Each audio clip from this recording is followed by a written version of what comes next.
আপনার কাছে শুনতে চাই, জনাব সার্জিস আলম বলেছেন যতদিন না পর্যন্ত খুনি হাসিনাকে ফাঁসির মঞ্চে দেখতে পাচ্ছি ততদিন যেন কেউ ভুলক্রম নির্বাচনের কথা না বলে।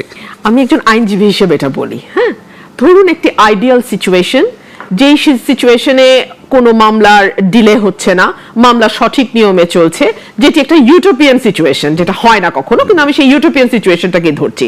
সেই আইডিয়াল সিচুয়েশনেও একজন ফাঁসির আসামির ট্রায়াল শেষ হয়ে হাইকোর্টে অ্যাপিলের পরে সেই অ্যাপিলের ডিভিশনে গিয়ে রিভিউর মাধ্যমে যখন কনফার্ম হয় মিনিমাম 5 থেকে 7 বছর লাগে। আমি একদম ইউটোপিয়ান আইডিয়াল সিচুয়েশনের কথা বলছি। পলিটিক্যাল সংশ্লেষ থাকলে কিন্তু এটা আরো দীর্ঘায়িত, সারা জীবন চলবে। আমি সেই আলাপে যাচ্ছি না, আমি শুধু বলছি আইডিয়াল সিচুয়েশনে যেটা হবে সেইখানে 7 বছর মিনিমাম লাগবে। তো নির্বাচন কি 7 বছরের জন্য আটকে থাকবে?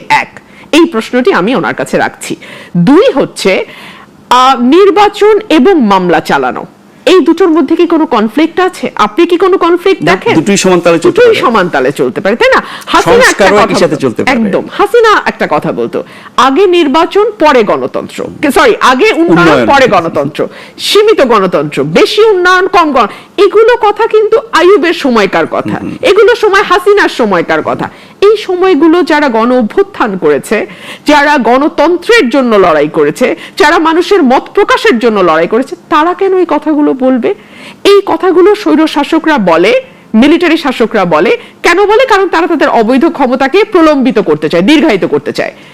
এখন তো কোনো সামরিক শাসক নাই, কিন্তু এই কথাগুলো যখন বাচ্চারা বলে, নতুন জেনারেশন বলে, আমরা পুরনো জেনারেশন, ওল্ড জেনারেশন, আমরা একটু ধাক্কা খাই যে এই কথা, সামরিক শাসক নাই, কিন্তু এই কথাগুলো যখন বাচ্চারা বলে, নতুন জেনারেশন বলে, আমরা পুরনো জেনারেশন, ওল্ড জেনারেশন, আমরা একটু ধাক্কা খাই যে এই কথা, সামরিক শাসক নাই, কিন্তু এই কথাগুলো যখন বাচ্চারা বলে, নতুন জেনারেশন বলে, আমরা পুরনো জেনারেশন, ওল্ড জেনারেশন, আমরা একটু সংস্কারের কথা বলবে, সেকেন্ড রিপাবলিকের কথা বলবে, তারা সংবিধান সংশোধনের কথা বলবে, তারা ফ্যাসিবাদের মানে ভিত্তিভূমি হিসেবে যে সংবিধানকে মনে করে সেটাকে পরিবর্তন করে এমন একটি সংবিধানের কথা বলবে যেটা গণমানুষের কথা বলে।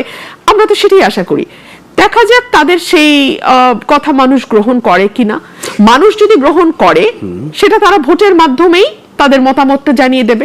তার জন্য তো ইলেকশন যেতে হবে।